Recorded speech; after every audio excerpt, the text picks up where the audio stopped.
سبيل الدموع سبيل مريح تنهدى يا صاحي كي تستريح وبث Lari kendangdutan sama kenaik klub, wah saya nanti jadi apa nih kayak gini kan, wah saya harus larikan ke hal-hal yang positif gitu kan. Alhamdulillah akhirnya ketemu ilmu demi ilmu, dan sekarang ini adalah ketemu di magnet rezeki Bunda Eliana, betul. Makanya kita belajar Bunda Eliana, kita ingin dapatkan keadilan ya, karena apa? Kita itu tidak mau nih ada saling ego di rumah kita masing-masing. Tetapi Bapak Ibu ya, uniknya pada saat kita sudah paham, ya sudah paham. Oh ya dulu itu kayak gini kayak gitu, tapi sekarang kayak gini. Oh ya saya banyak salah kok, saya yang salah, saya yang tidak tepat kayak gitu. Ya akhirnya selesai gitu ya. Kita tidak menyalahkan siapapun, tapi saya yang bisa jadi banyak egonya gitu kan. Kemudian ada saat banyak ada tidak cocok pasangan suami istri itu, tidak sempat membaca bahasa tubuh anak kita. Nih kita kan bicaranya masalah anak ya, bagaimana anak tidak patuh dan tidak nurut itu awalnya orang tuanya Bapak Ibu. Tadi yang disampaikan, bagaimana nun jauh di sana ada apa? Ternyata tidak harmonisnya hubungan suami istri Bapak Ibu. Istri yang tersakiti ya, suami yang keegoan gitu kan, atau istri yang terlalu power ya, omongannya banyak, suaminya cuma diem aja kayak gitu. Akhirnya dia tidak bisa ada ide-ide yang brilian gitu kan, tidak punya gerak, udah cuma rokok aja, tiduran gitu kan. Lah dimarahin terus sama istrinya gitu kan. Kalau sudah tidak harmonis seperti itu Bapak Ibu ya, kita tidak sempat membaca bahasa tubuh anak itu seperti apa dalam perkembangannya. Kurang bisa membaca perasaan anak-anak kita. Selanjutnya bagaimana yang terjadi. Coba ini Bapak Ibu. Saya perumpamakan, kelihatan di Bapak Ibu, kantung ya Bapak Ibu ya. Jadi anak kita itu seumpama punya kantung jiwa. Nih ya Bapak Ibu ya. Kantung jiwa. Ini kantung jiwanya ya. Pada saat kita marah-marah sama anak ya, pelampiasannya kan marah-marah nih ke anak ya, kita inginnya anak cepat soleh, ingin cepat-cepat mengerjakan PR, cepat beres kayak gitu kan. Ternyata anak-anak kita yang mempunyai ada kantung jiwa ya, yang di dalamnya ada bola-bola keemasan. Ini ceritanya nih dalamnya nih Bapak Ibu. Bola-bola keemasan itu apa? Ada potensi, ada talenta masa depan ya, kemudian ada bakat-bakat terpendam. Itu ternyata kantongnya ini terbuang satu persatu bola emasnya. Oleh apa? Nih, oleh kerasnya kita orang tua dalam bicara, akhirnya nih terbuang satu nih bolanya ya, buang satu. Marah-marah ngegas kita, ngotot-ngototnya kita, ngomelnya kita, ini bolanya lagi terbuang satu ya. Tekanan-tekanan kita orang tua yang ngomong ke anak karena ada tuntutan pekerjaan, ada juga tekanan dari suami yang tidak nyaman perasaannya dengan suami gitu kan, memerintahnya dengan nada yang tidak baik gitu kan. Akhirnya bola-bolanya dari bola keemasan anak kita nih terbuang lagi satu ya, terdelek gitu ya. Nah pada saat kita sudah tidak sabar nih, tidak nyaman perasaannya, kita menyalahkan anak, meremehkan anak, membentak anak ya, menasehatinya dengan emosi. Menasehati boleh Bapak Ibu, menasehati itu boleh, tapi tidak boleh dengan emosi. Maka Ustadz Nas sampaikan, anak kita itu mecahin gelas, oh keren, sini nak, enggak apa-apa nak, sini nak, enggak apa-apa ya, tenang, kamu duduk ya, biar mami nih yang bersihin kayak gitu. Jadi tidak dibentak-bentak, tapi dulu sebelum kita tidak tahu nih, sebelum kita tahu ilmu MR ya, akhirnya kita marahin anak. Akhirnya apa? Bola-bola keemasannya nanti terambil lagi satu. Ngecap bandel dasar anak bandel, anak nakal. Akhirnya terdetok lagi satu.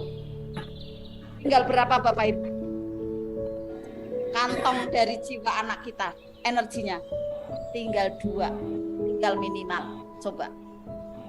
Akhirnya pada saat kantong anak kita, di jiwa anak kita tinggal segini nih tok nih Bapak Ibu.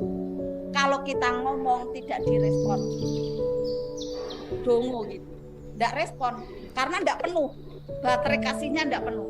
Nih ya, kantong-kantong keemasan ya ada di anak kita itu menjadi kosong, melompok karena sering ditekan, kita sering marah, sering meremehkan. Bukan kita toh ya, kedua orang tuanya karena ndak akurnya itu ya.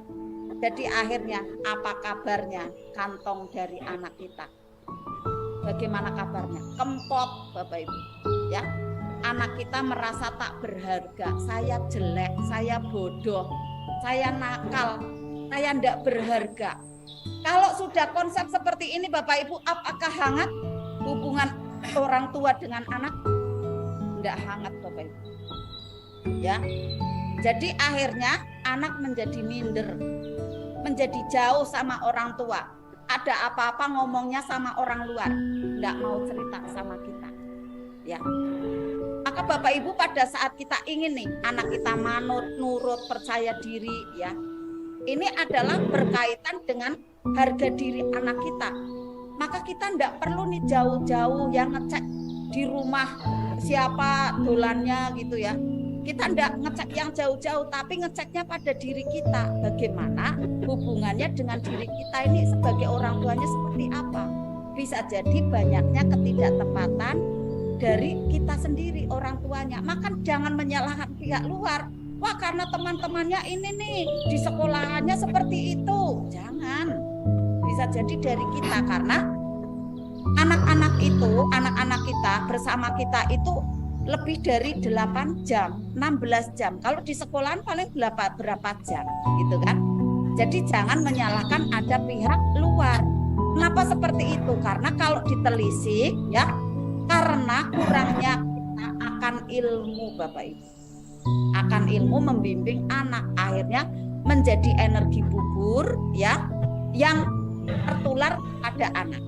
Dan Bapak Ibu bisa jadi kita itu energinya bubur bukan karena kitanya yang memang tidak belajar, tetapi bisa jadi adalah warisan dari maaf ya. Kita doakan orang-orang tua kita, ya kita doakan orang tua kita. Bisa jadi kita pun seperti itu kan oleh orang tua. Nih coba amati. Kalau saya merasakannya ya, merasakannya itu saya kantong jiwa saya itu memang kopong dulu ya waktu anak-anak. Karena apa? Saya sering dihina. Mohon maaf ya Bapak Ibu ya. Sering direndahkan karena dulu ayah saya magang lurah 2 kali tidak jadi. Akhirnya benar-benar kayak habis hartanya. Nah, itu jadi bahan ejekan Bapak Ibu. Termasuknya saya terkena. Kemudian saya sifatnya kayak ingin memberontak gitu ya. Saya ingin marah gitu, tapi tidak bisa. Nah, yang terjadi adalah saya di waktu kecilnya itu sering tensinya naik. Di SD itu saya udah tensi itu 180, 200 gitu. 200 nanti turun lagi kalau diobati gitu. Karena memang sering direndahkan gitu ya. Nah, itu ternyata dari lingkungan keluarga yang mungkin dari ayah ibunya Siba, Bule, Pak D kayak gitu kan. Ini bisa nurun dan tersimpan di bawah alam sadar. Ini Bapak Ibu yang ngeri. Bisa jadi akhirnya itu yang menjadikan jiwa kita menjadi terluka dan mendendam. Bisa kemudian ada tidak sadar itu diarahkan ke anak. Karena saya dulu mendapatkan pendidikan kayak gini oleh bapak ibu saya, gitu kan.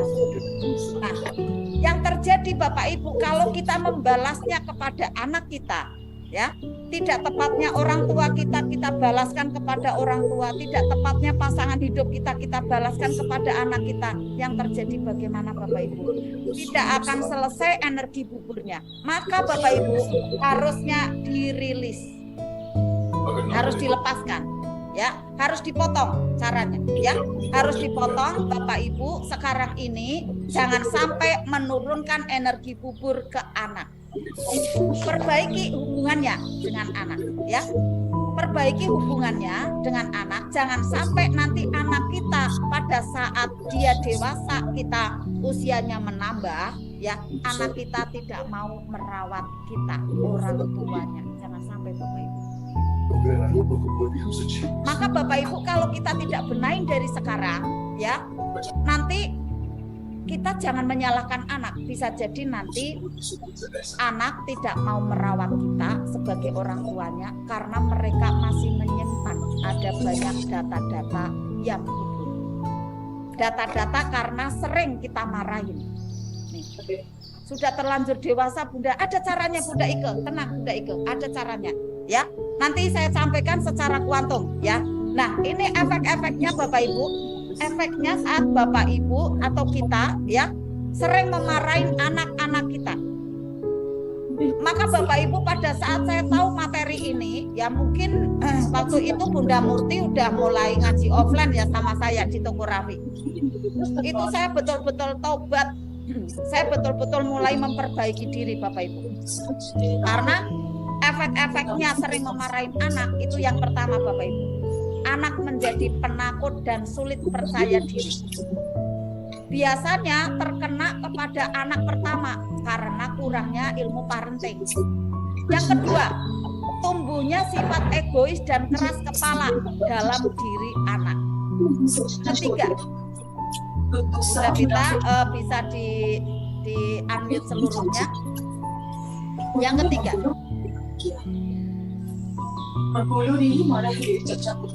Bunda Pita minta tolong di-unmute.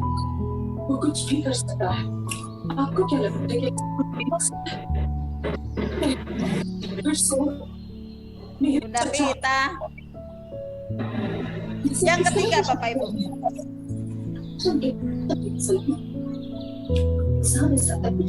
Yang belum di-unmute siapa ya Bapak Ibu ya? Suaranya. Ya, minta tolong di-unmute ya. Yang ketiga Bapak Ibu, efek dari anak-anak yang sering dimarahin. Maka kita tobat betul-betul Bapak Ibu, karena ini termasuknya merusak terumbu karang keluarga kita Bapak Ibu. Rezeki kita kan berasal dari kemuliaan dari orang lain, termasuknya adalah triangle miracle kita. Pada saat kita sering memarahi mereka berarti tidak menjadikan mereka mulia, maka rezeki kita tersumbat. Cek Bapak Ibu sekarang. Barangkali sekarang ini kita ada ketidakmudahan pada rezeki, pada kemudahan dan kelancaran kehidupan karena kita sering melukai perasaan anak-anak kita barangkali, ya. Maka pada saat ada anak yang sering dimarahin, efek yang ketiga, anak tumbuh menjadi sosok yang pemarah juga. Jadi di sana ada cloning, ya, ada menurun, energi yang menurun di bawah sadar, ya. Mohon izin Bapak Ibu yang belum di unmute, ya, tolong untuk unmute. Yang keempat, mengganggu perkembangan otak anak. Bapak Ibu, saat anak-anak kita sering dimarahin ya oleh kita, ya, tanpa sadar kita menekan, memarahin, ya, kemudian kita membanding-bandingkan. Nah, anak-anak perkembangan otaknya itu tidak maksimal. Yang kelima, anak dapat mengalami depresi dan gangguan mental. Tidak berprestasi Bapak Ibu di sekolahannya. Bahkan bisa nanti pelariannya kepada pergaulan-pergaulan yang tidak diinginkan. Lalu keenam, anak tumbuh menjadi pribadi yang suka menutup diri. Tidak mau terbuka, tidak mau ngomong Bapak Ibu, ya. Nah, inilah Bapak Ibu efek-efek ya dari kita yang tidak hati-hati dalam pendidikan pada anak, ya. Bapak Yasar ya, Ayah Yasar belum di-unmute, ya. Maka Bapak Ibu semua, mungkin Bapak Ibu sekarang ini ada yang mempunyai anak masih balita, ya, bawah 5 tahun. Nah, di usia 0 sampai 5 tahun ini ya adalah masa golden age Bapak Ibu. Harus hati-hati, ya. Pada saat Bapak Ibu sering marah-marah, ya, masih ada ya Ayah Lukman Hakim, ya. Nah, ini bisa disimak ya Ayah Lukman, ya. Pada saat usia 0 sampai 5 tahun itu adalah usia keemasan, ya, golden age. Dia menjadi peniru yang terbaik dan daya rekamnya itu luar biasa. Maka jangan main-main pada usia 0 sampai 5 tahun ini. Bunda Pita bisa bantu unmute Bunda Pita? Karena suara televisi masuk ke sini Bunda Pita. Ya.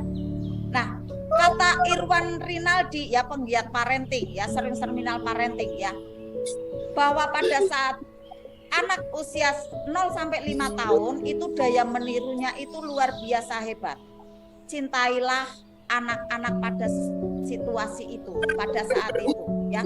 Mungkin anak-anak pada saat itu ya, pada usia 0 sampai 5 tahun itu tidak mau makan ya. Janganlah kita sampaikan seperti ini Bapak Ibu. Jangan pernah katakan seperti ini Bapak Ibu. Nak, ayah capek, ibu capek cari uang tiap hari, tapi kamu ndak mau makan. Jangan. Gitu, ya.